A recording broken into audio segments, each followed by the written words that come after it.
Just have to take a quick second to thank our sponsors, Yellow Dog Paddle, Eddie Mackin's Rip and Lips Fishing Trips, NJFishing.com, 8 Ball Sportfishing, and The Gambler.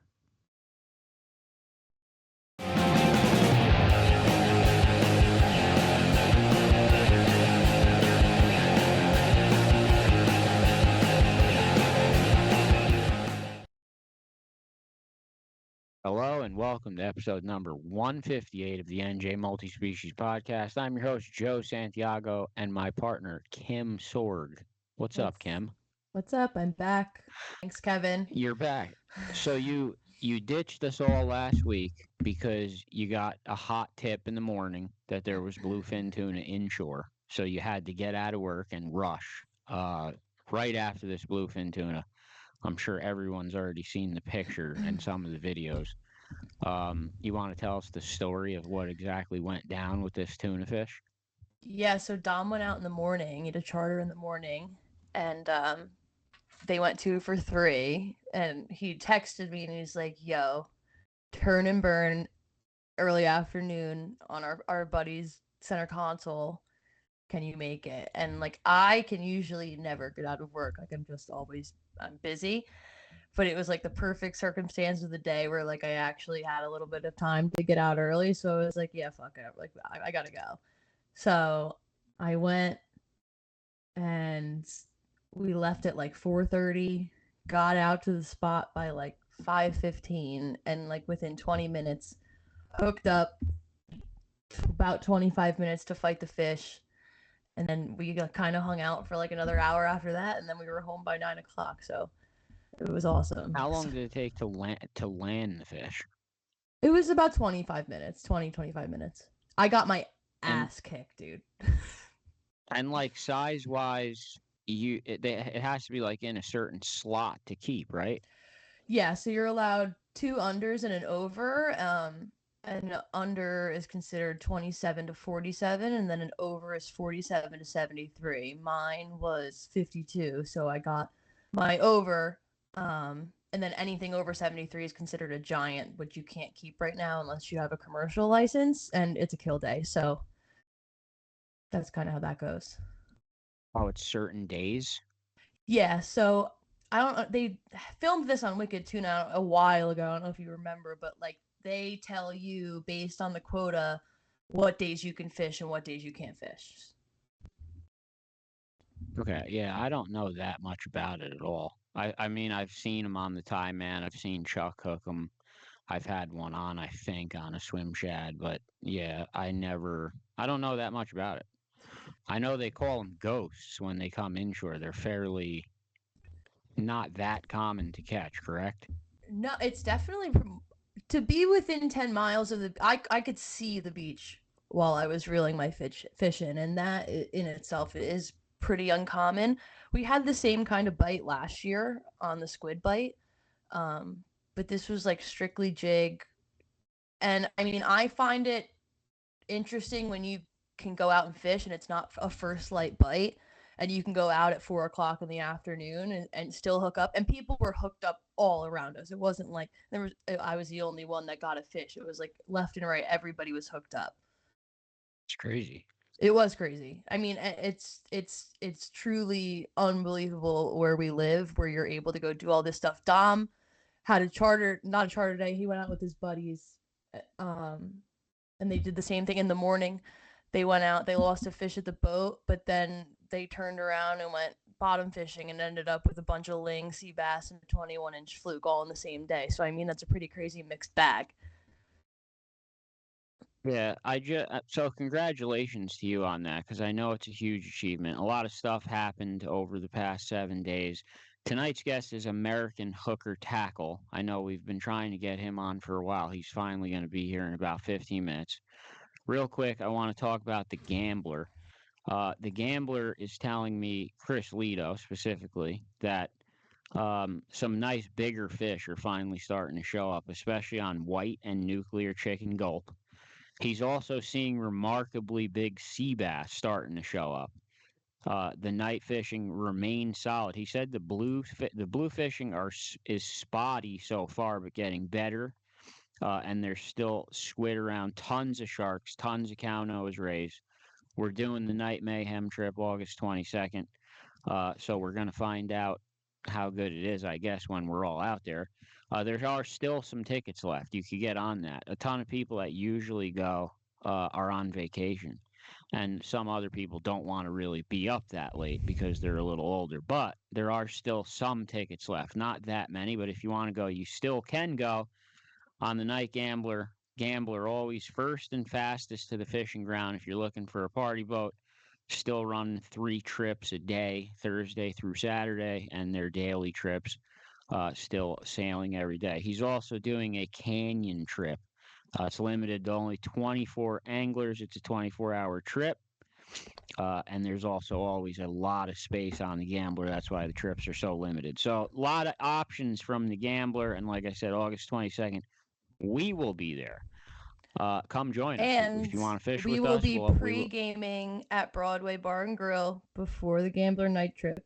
Everybody better show up. She just plugged the bar. So there, Broadway Bar and Grills, where we will be before the Gambler set sail at 8 o'clock. I think we're setting off, and or is it 7? I don't even remember. I gotta look at the flyer. 7. It might be 7. Yeah, it's 7.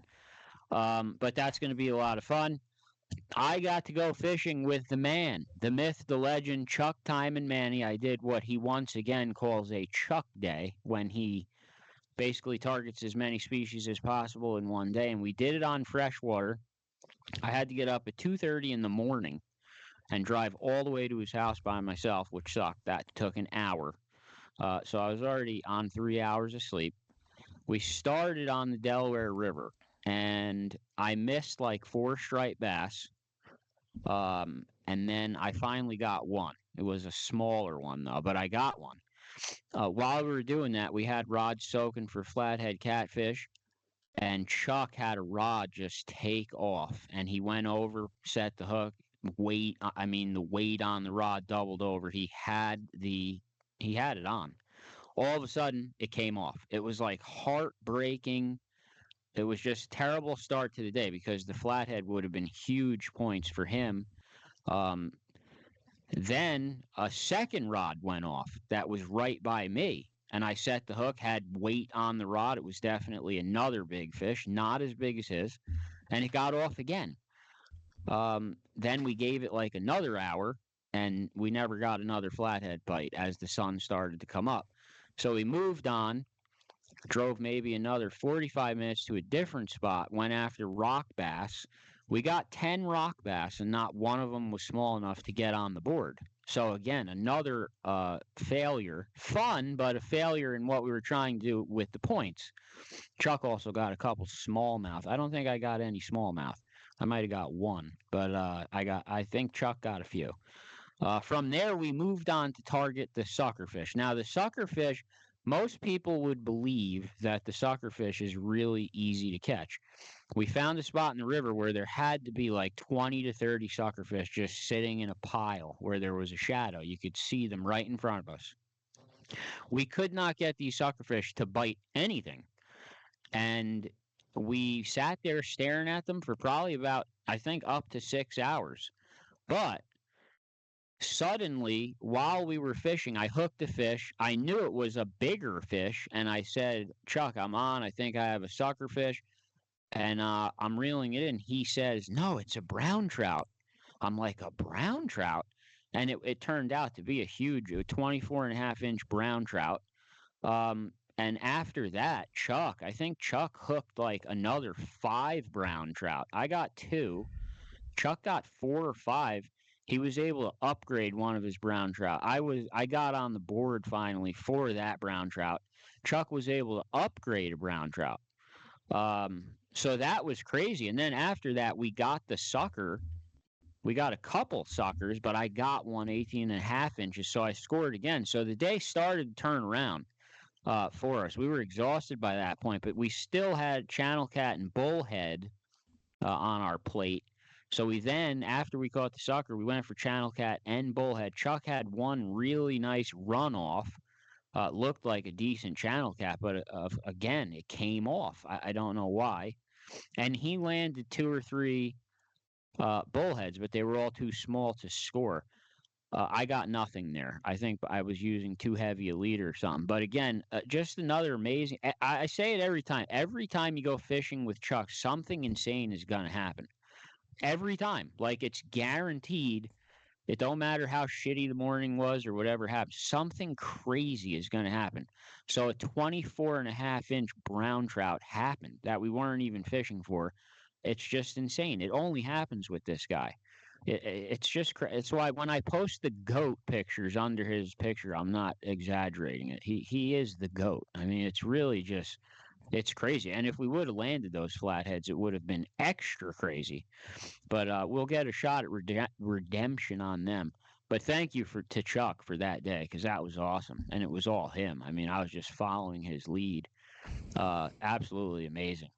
It was such a fun day. The next day I couldn't move. I was exhausted. I think Chuck was like all sunburned and shit. We were dying. Our feet hurt. I was from 2:30 in the morning. I got home at 11 at night. It was just insanity.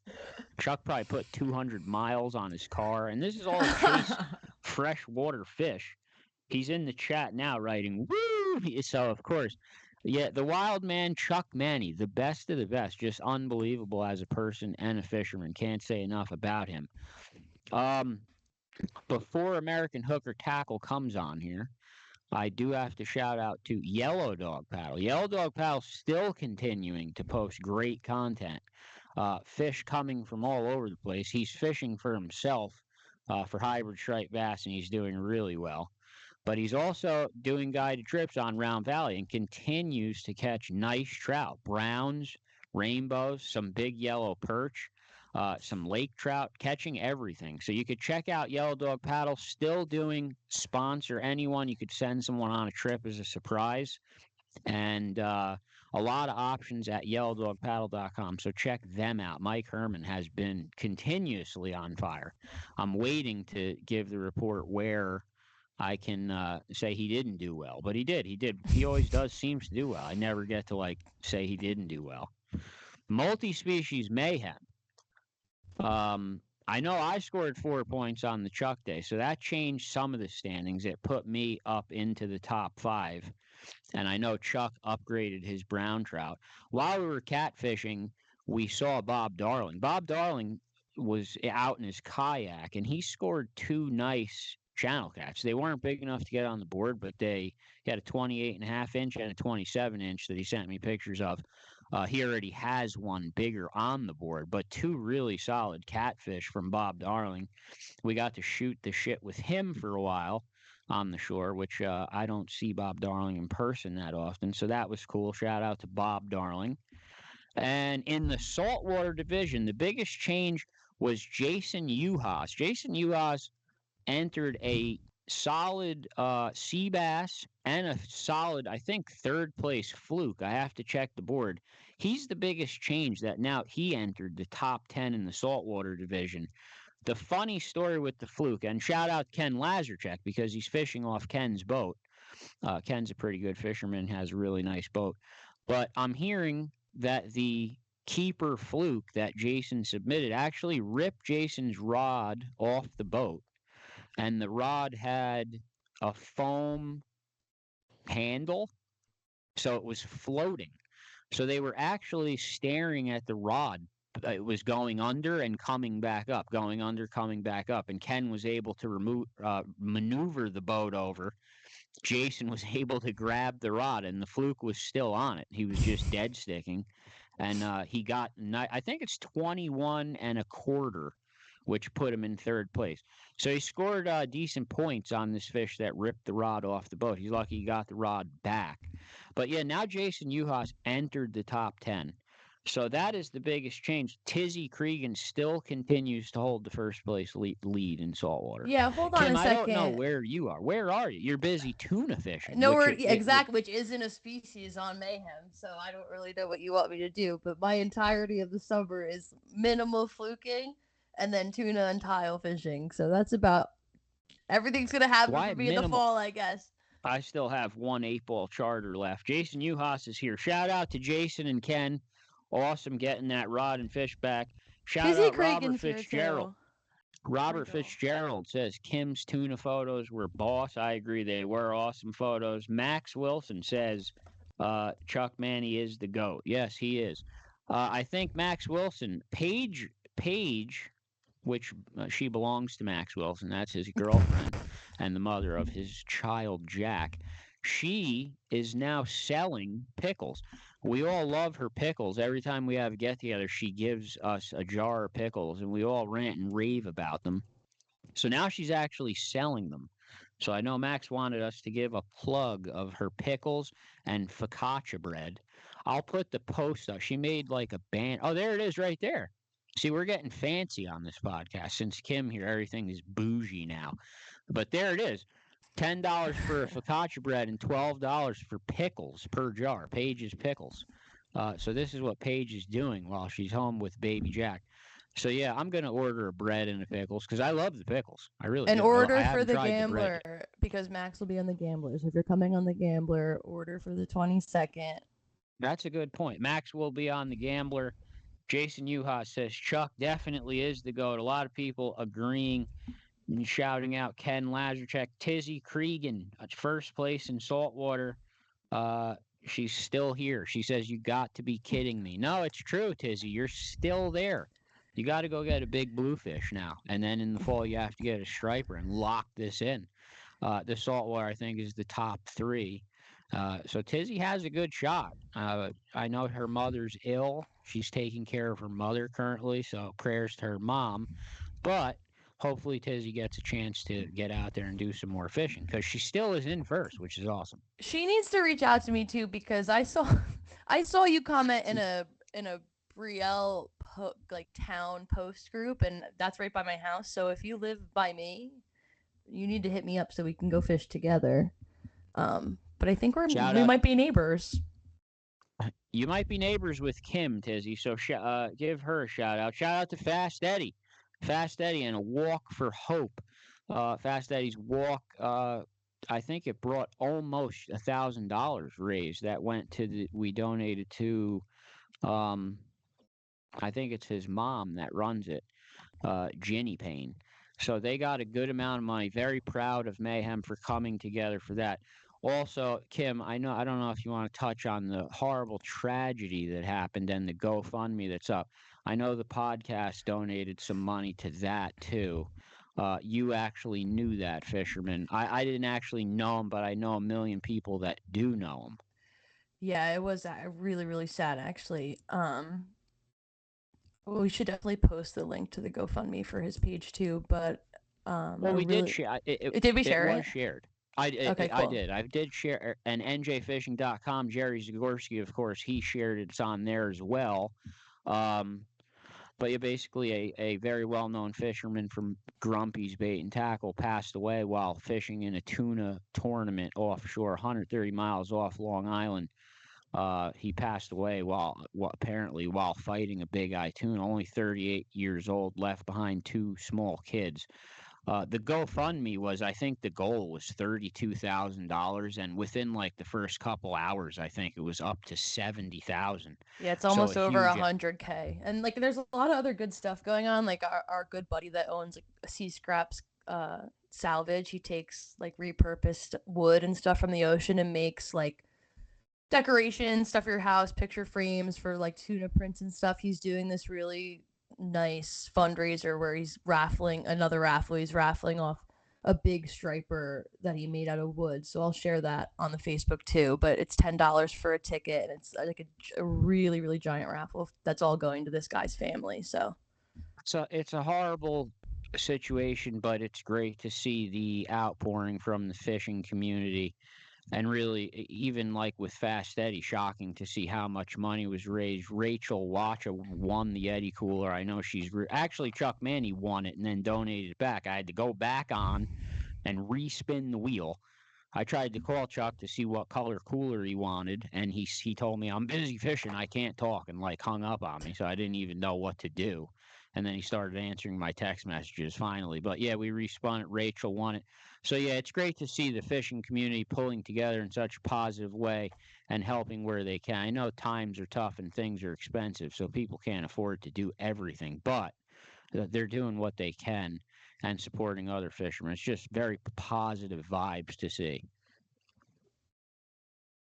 I think the guess. Okay, Rob. For some reason, I got the name Rob Willis. I don't know how I got the name Rob Willis. When I originally put the post, I'm like, American hooker tackle Rob Willis. His name's Rob Rizzo. He's ready to come in, I think. So we're going to back out for 2 minutes, get him set up, and we'll be back with American hooker tackle. All right, so we are back. Shout out to Max. Max said that's what the fishing community is all about. Shout out to Jen Wong. He finally got here.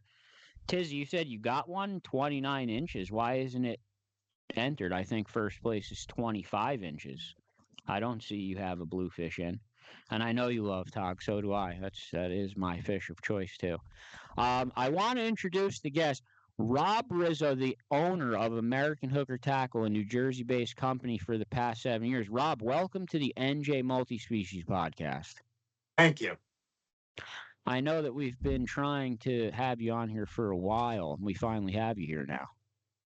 Yep, awesome. Was waiting to do it. Couldn't wait to sit down and chat with you guys. All right, well, you're going to chat with Kim because she's yelling at me because I'm talking too much, so I'll let her talk. Okay. What's going on? Cool. Not too much. How are you? I'm good. So do you want to kind of just tell me a little bit about what got you into making your own stuff? You know, it's probably like 20 years ago. I was fishing out of a boat out of Cape May, the Porgy 4.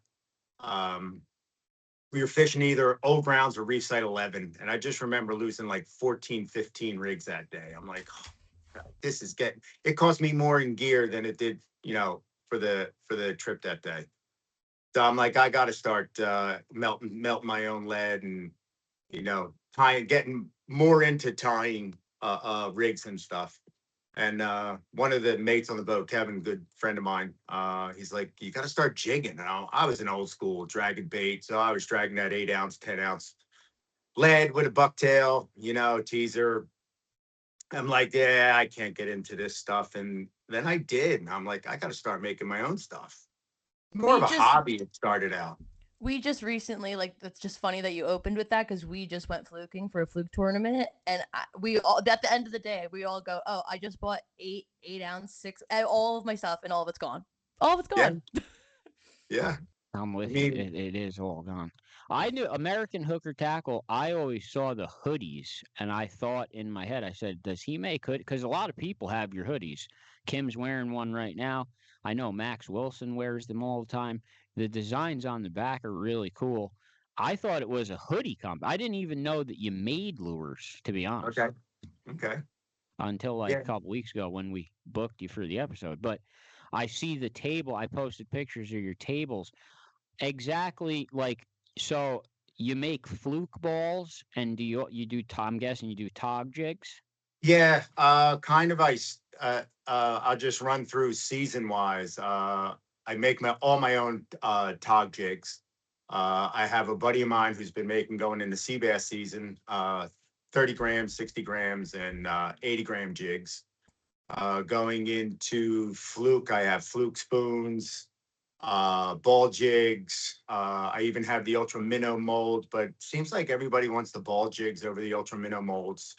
Everybody has hook preferences too, and all the different molds all take different size hooks and different, you know, length shaft hooks. So that's the one thing I found out. I kept buying all these different molds to make everybody happy, but yeah, I think the ball jigs are the biggest right now. That and fluke spoons seem to be taking off. Catching a lot of big fluke on the fluke spoons.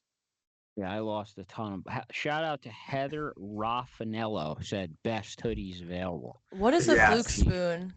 Yeah, what is it? I was going to ask that too. Fluke spoon is kind of like a flutter spoon.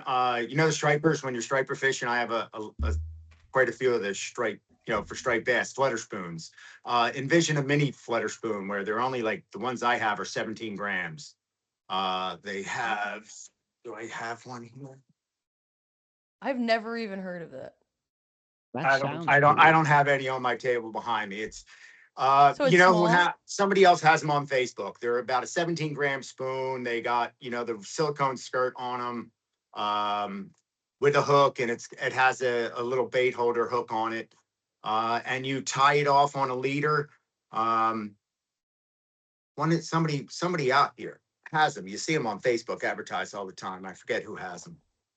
And you basically fish it with about a 3 foot, 4 foot leader, put a dropper loop on it. Since we all fish with Top Shot, I don't sell the pre-tied Fluke spoons myself. I just have the spoon. You do like a 48-inch leader, 3 or 4 foot leader with a dropper loop, and you put a weight on it. So you lift your weight up real high, and it pulls the flutter spoon up, and then it flutters down. And it seems to really attract the big fluke. Caught a couple. Do you put bait on that, or you just use it naked? Tip them with gulp, tip them with fluke belly, tip them with anything. Is it a treble on the end? No, we have a straight hook on it. Okay. If you look on, if you've seen any of the videos, or you go to my Instagram, okay. American Hooker Tackle, I have some videos, I have some posts with them. I need to do more as far as my social media goes. I work a full-time job up north. And weekends I work deck on the Norma K. So it's like I'm constantly working. Everybody says, "What's your website?" And I'm like, text me. Or meet me. I'll be in the parking lot at the Norma K between 5:30 and 8 a.m. I'll be back at 12:30, only till 2 o'clock, and then I'll be back at 6:30. We're old school parking lot deals only. You know what it's like, working. Yes. Kevin Glenn is asking if it's like a shad spoon, but I don't think you'll know what that even is, probably. He's obsessed with shad for some reason. It's like the worst fish in history, but Kevin's obsessed with them. If you go to my Instagram, I have pictures of them. I did a whole table layout early in the season, and I think I went along with a video and I'll have to grab some from you the next time we see you, and definitely I want to try that. And anybody wants text me, my cell 973-714-7814, and I'll send you pictures. Cool. But yes, I get texted by a bunch of weirdos now. I already am. It's all good. It's all good. No, there's some people are writing. Jen Wong just wrote M3 makes them, and Jason US just wrote Viper also. I don't know what that means. Viper. Jigging World, that's who it was. Jigging World has them. Okay. Jigging World has them all over. All you do is look on one, and your whole feed is flooded with advertisements. Right. I got to figure out how to get in on that, but you got to talk to Joe, because Joe's the Mr. Beast of NJ Multispecies Fishing social media. That's not true. It's actually Deuce. Deuce is the man behind the curtain that no one can see. He's the Mr. Beast. Our Oz. Our Oz. So Tizzy Cregan is asking some questions about tog jigging. She loves tog fishing, but she says she can't get into the jigging end of the tog. You make tog jigs, correct? Yes.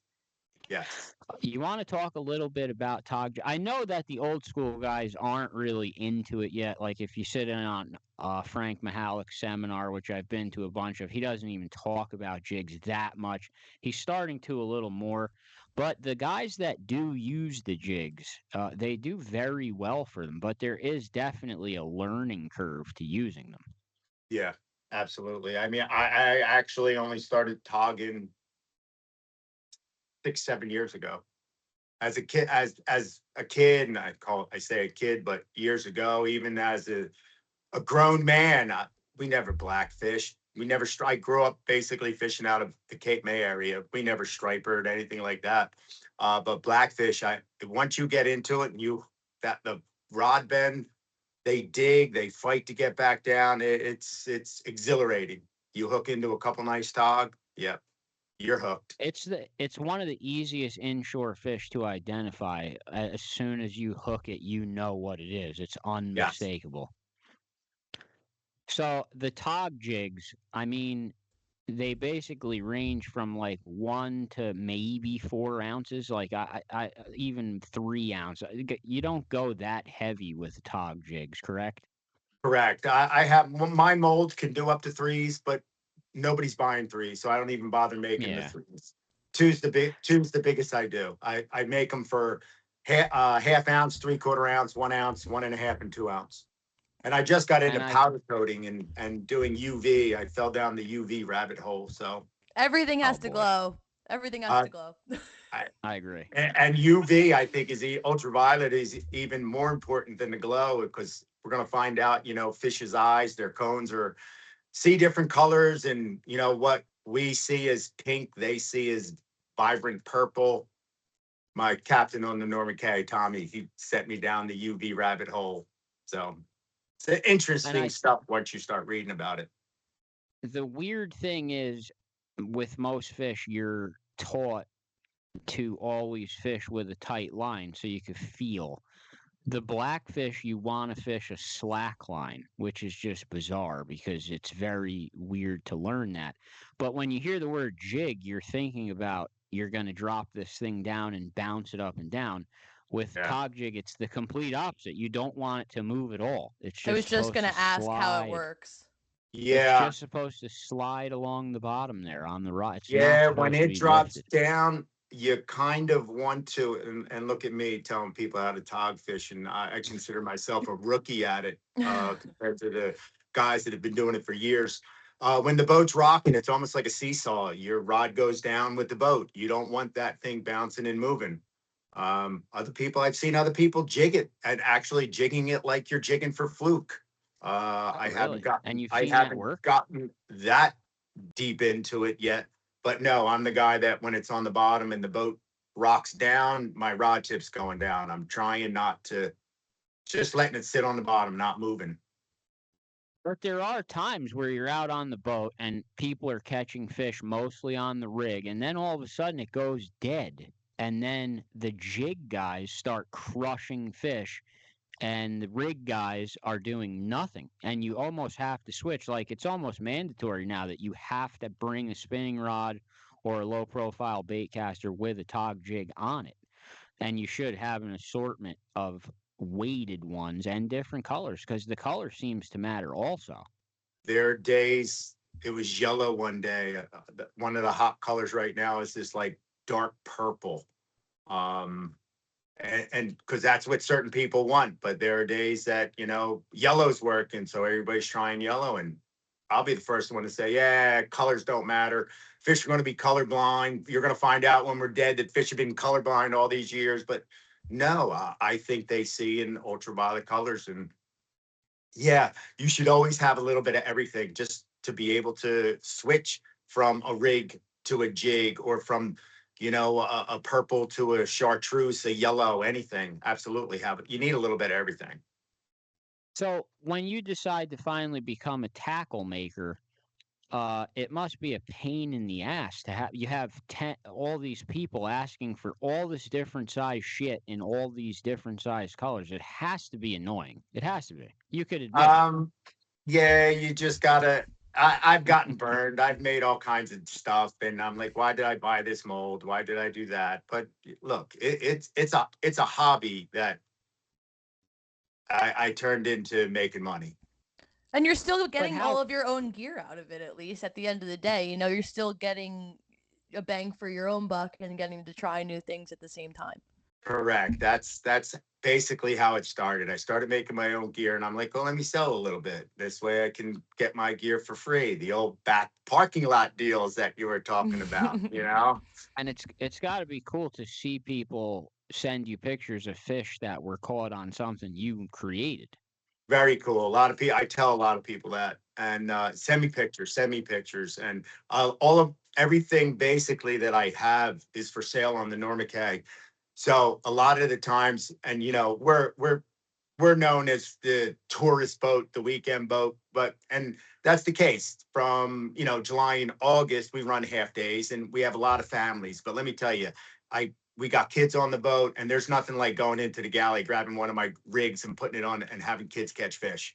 It's just awesome. It's awesome. I give that stuff away just on the boat to get these kids catching fish. It's awesome. That's cool. And what about the sea bass jigs? You said you make sea bass jigs also? I got a buddy of mine who makes the sea bass jigs. They they actually were using them just recently. Some bigger bluefish were around, and Tommy, who I mentioned earlier, the captain on Norma K, Tommy Wolf, he said my sea bass jigs, which they were using for bluefish, was outfishing the diamond jigs 5-1. So that It's- was cool to Oh, hear. It's really? kind of a perfect combination too for you working on the boat because you get to see in real time what's working and what's not working, and you kind of get everybody to product test for you without Yeah, them really yeah, needing to do anything besides be on yeah, the boat. yeah. And let me tell And you, how do coming you? out that the bonus of coming No, out being on the boat, you come out that inlet, it's like a reset. You know, Yeah. it's perfect grounding. You know what it's like. I've seen some of your posts, sunrise, you know, on the water. Nothing beats it. Nope. As soon as you get out there, you wouldn't miss it for the world. And I always say, there's so many people that will never even get to see an ocean or be on a boat in their life, and we're so lucky to get to do it whenever we want and catch the fish that we catch and go where we go. It's just there's so many people that'll never experience half of that. Yep, yep. It's awesome. majority of the United States doesn't even have ocean. It's only the two sides and the bottom, and then the Right. top doesn't have an ocean. They have Canada, Yeah. so it's rare. And Is it's there Like any crazy, Jersey so crazy unique. to think that because we take it for granted. all the Yeah. time? All the time. I mean, people are upset that their boat's broken, but at least you still get to go. You can walk up the street to the beach and still see the sunrise. Yep. Yep. Now, what do Awesome. you think about that you make the hoodies? You have the hoodie made. I'm sure you've been out and you see someone wearing your shirt. I mean, that has to feel awesome too. I know when I see a Suffer for the Fish shirt, I go crazy. I'm sure you share the same feeling.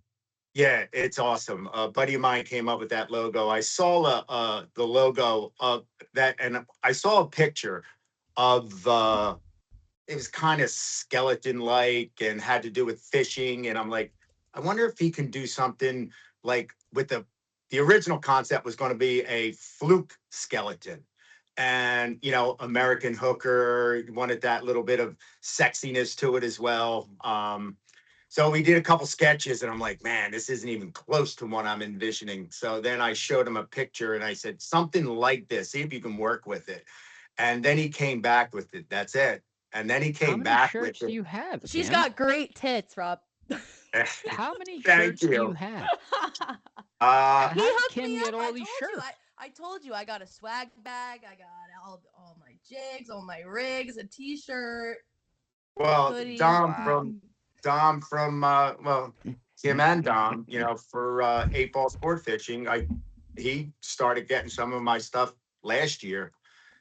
So then I'm like, hey, I got some new stuff. I reached out to him and said, hey, I got some new stuff I want to drop off. They were down at the boat yard. They were getting the boat repowered. So I dropped off stuff. I put it up in the boat and yeah, they were lucky enough to be because all the gear, all the swag, the merch just came out this year. That's all new. Thanks I for got not sharing, Kim. Well, sorry, gotta pay to play. Funny story too. My dad actually worked on Rob's house before Rob and Dom I knew each other. So it's one big circle. yeah, yeah, very cool. Rob, So, is go there ahead. anything else that you make that you want to talk about before we go? So going through the seasons, then we go into. I have lots of sea bass rigs that I tie. I have lots of fluke rigs that I tie. That's all behind me. It looks pretty busy behind you there. Just getting Oh, ready. You know, it's teasers. fluke season, so I thought I had enough. I do mostly all my stuff over the winter. I work up north for a DPW, so this time of year between my regular job and working deck, I'm working basically 7 days a week. So it's difficult to tie, but I got to put a shout out to my wife, Dawn, who, while I sit, whether it be here up north in my in-laws basement where we stay during the week so we don't have to commute because we live in Brick, or down in Brick that, you know, I'm just tying stuff or I'm working and, you know, she has the patience to let me do what I love. So I appreciate and love that for her. Can I ask, is that kind of stuff tied in a vise? Like I tie flies in a fly tying vise. Is that what you would use to do that kind of stuff, or is it Not just for done my in your hand? rigs. Not for my rigs. I do use a tie flying when I'm doing bucktails on the jigs. But to be honest, I started doing, you know, with the deer tails on jigs, but it seems like everybody was into these. And I had a plethora, a buttload of deer tails I bought. But all of a sudden, everybody wants these silicone. So now I'm making silicone skirts to but and I still have deer tails. And I'm watching my daughter's dogs one day, and all of a sudden I look and all the deer tails are ripped up. The dog was crapping green deer tails for 2 days, and she's coming home from vacation, and I'm like, oh God, how am I going to explain this one to her? So she got it all out of her system, and the day they came home, she ate a pink one. Excellent. So they took her back to the house, and they're like, yeah, the pink one's coming out. I'm like, I'm so sorry. But luckily, have to I've been say- selling more of the silicone skirts, and none of the dogs seem to want to eat any of the silicone skirts. I do have to say, for some reason, I used to always use the bucktails and stuff, but now I only want the silicone one. I don't have an explanation to why, but when I walk in the store and I'm looking at them, I want the silicone stuff. Yeah, I don't know why. That's my personal preference fishing now. How do although you I feel think about that, Kim? You don't care? I Kim will no, just use anything. I don't care. I don't matter. Like my initial regular setup is ball, bucktail on the bottom, and then a teaser with a skirt. I don't really care what it is. I feel like Heather, go ahead. Heather is asking if any of your stuff's available in stores, or where can she find it? Actually, I just got into Max at Pell's. Has Cool. my sea bass jigs. So I want to reach out. I want to get on a couple more boats, because the boats are the way to be. And it's like my prices on the Norma are cheaper than the tackle stores. So it's like make fishing affordable again, kind of is what I want to do. You know what it's like. You get stuck in the bottom, you lose your jig, you tie a new one on, and you haven't even jigged it twice, and you're stuck again, and there it goes. How many times does that happen? It's just painful sometimes. But the days of fishing sandy shoals are over. You got to fish structure, and you got to you're going to lose gear. It is what it is. That's fluke But fishing. yes, I'm in a couple. I am in Pell's. I want to get in a couple more stores. But then again, I have 3 years till I can retire. This is time consuming, working 2 jobs and this. So yeah, I do it because I love it. I love it. And I love like I was saying, when we're on the Norma and I get the kids to use my gear and the kids catch fish, you see, go on the website, you'll see smiling faces, all these little kids. And I'm talking about 6-year-old kids, 7-year-old kid, 8-year-old kids. They're hooked for life. Yeah, that's awesome. That's the best. And I think Kevin's saying you're going to be involved with our pig roast, possibly. You might actually be there for the multi-species That's mayhem. it's the 25th, right? Isn't that the opening day 26th. of the 26th? When's opening? What day of the week is that? Saturday. I think it's open. Saturday? I think it is opening day. Oh, Yeah. Yeah, because Fluke season ends this year. They were being nice to us, giving us Right. sea bass right at the time Fluke ends, so that boats don't have that couple dead space. But I'm definitely going to hook you guys up, whether I'm there or not. Hook you up with some merch and some gear. Joe needs a hoodie. Joe needs I a hoodie. I definitely need a hoodie. I read between the lines there, Kim. We can read a room. Yeah, I think the pig is being cooked by Mike K from Mike K's Guide Service, and it's going to take all day. I don't think it'll be done till like 5 at night. So the pig roast probably is going to go late into the night. So you could, if you wanted to, you could probably stop by anytime you wanted. Where are you guys doing the pig roast this year? It's at the Sterling Elks Lodge. It's where we have our Christmas party, but it's going to be outside on their field. They call it the Grove. So you should come to the Christmas party. I saw pictures of it last year. I'm like, how did I not know about New Jersey multi-species fishing? And I'm looking at your Christmas party, and I'm like, I know half the people that are there. I'll make sure you get a ticket this year. I'll remind you. Wow. Awesome. Kim, Kim's got the inside info on that. Wow. So that's lucky. Okay, Rob. So before you go, where is the best place to follow you and find all your stuff on social media? Because we know that's the craze where everyone goes now is social media. Where do we find you? I'm going to do better with that, but right now on Instagram, I'm American Hooker Tackle, just Robert Rizzo on Facebook, but they're connected. Or Norma K parking lots, Friday, Saturday, Sundays, 5:30 to 8. 12:30 to 2, back at the dock at 6:30, and I'm there getting the guys on for the Bluefish trip till 7:30, but I will not be on the night trip. Cash only. Cash is king. Yes, cash is king. Rob, I have to thank you for taking your time to come on here and talk with us and do an episode. It was for a lot of people fun. I watching- can't wait to do it again. And for the people watching, it's live on Facebook right now, but it'll come out on YouTube and Spotify on Friday and stay there forever. It just won't be live, obviously. It'll be recorded. But thank you so much for taking your time to do this. And also thank you for what you're going to hook us up with in the pig roast. And hopefully we get to do more stuff together in the future. Awesome. Really cool. It was fun being here. Thank you very much. Appreciate Thanks, you guys. Rob. All right. Take care. Later. Talk soon. All man. right. Bye. So that's really cool when you find somebody like Rob that likes to, I mean, it starts as a hobby and then it becomes a business. Like it's almost not a job for him because he enjoys doing it.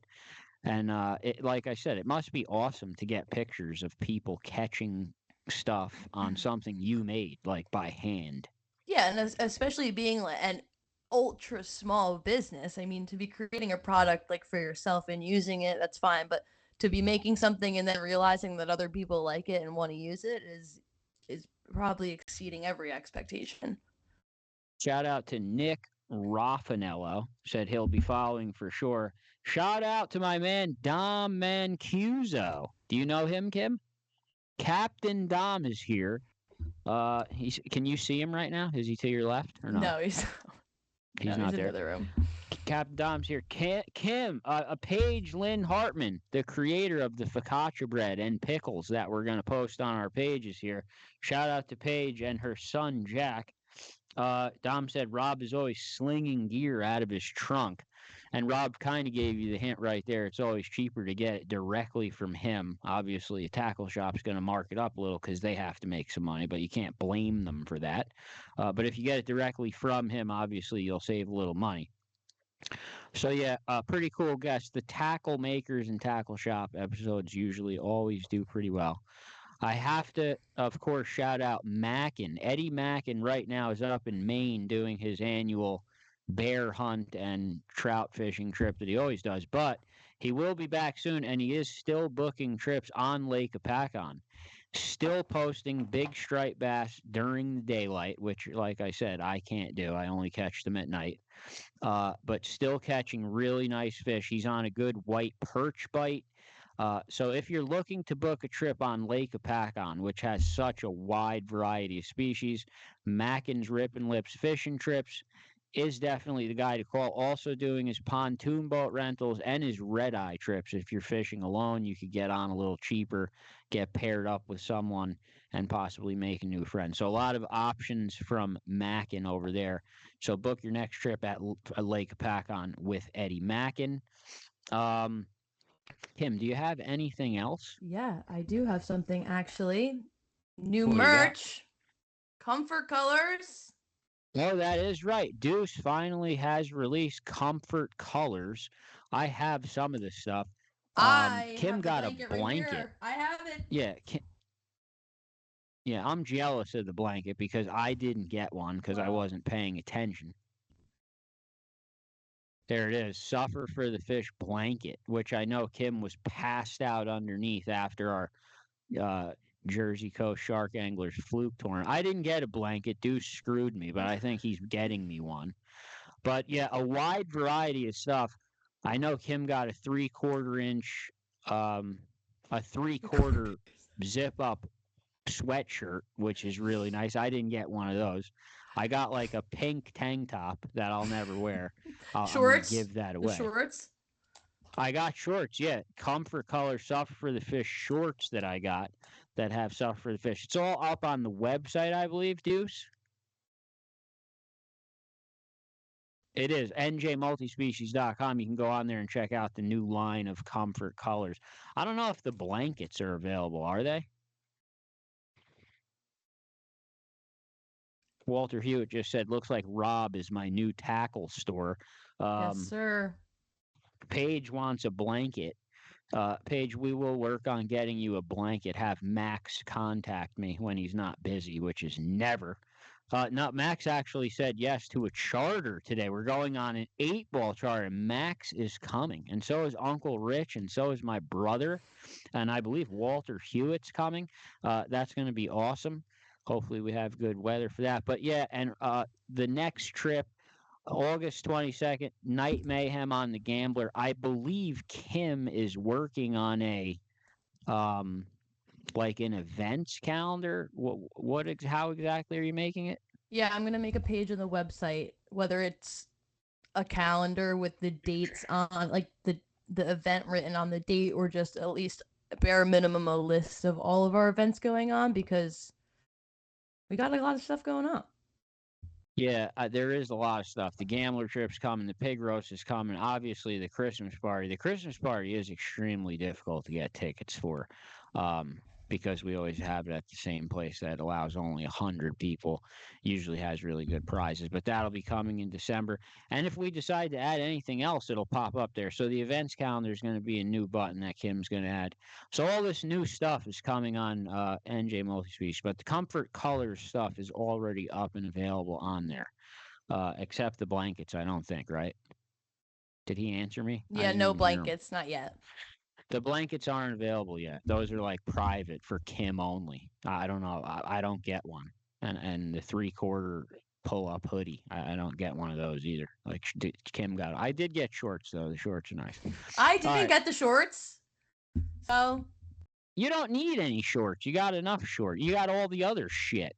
I have to also plug 8-Ball Sportfishing in Point Pleasant. If you're looking for your next charter, you don't want to jump on the Gambler for the party boat, which is sailing daily. And like I said, they have a tuna trip coming up. You can call 8-Ball. I don't know how much 8-Ball has left. 8-Ball's been pretty busy, but I know Dom occasionally pops up on a weekday. Yeah, I was going to say there's a lot of open boats. I mean, I'm looking at the calendar right now. August 15th is the last Saturday weekend we have, and after that, September 12th is the only date in September we have. But definitely keep an eye out on the Instagram, because if the weather's good and Dom doesn't have to be anywhere, he'll do an open boat, 3 people, and he's still gonna go. Yeah, he does occasionally pop up on open boats when he has a weekday off or has a free day, but kind of limited availability at this point at 8-Ball. I think I just took the last Saturday that was available, September 5th. That's when me and Max will be going. Next week, we're off. There is no podcast because I'm going on vacation, finally. I'm leaving this week, and I'll be gone for a week. I am going fishing with Scotty Sevens while I'm on vacation for Sheep's Head, which is one of my favorite things to do. I just booked Scotty Sevens for a podcast episode in September, which Kim's going to yell at me because I'm not supposed to be booking September yet, but I started filling it already. But yeah, I'm going twice. I'm going again with Chuck Manny with Scotty Sevens in September, and then we're going to have Scotty on again to talk about the fishing trip. So a bunch of stuff coming up, bunch of stuff going on. But yeah, no podcast next week. Me and Kim will be off for the week next week. I'll be away. And that's pretty much it. I don't have that much more. That's all I got. Jen Wong said the JCSA 8-Ball Fluke tournament was absolutely awesome. I agree. Jen, that was awesome. They're doing another tournament soon. I just shared it on Facebook. Another Fluke tournament. It's the Arrowhead Inn tournament that the Shark Club also does. That's Saturday, August 15th.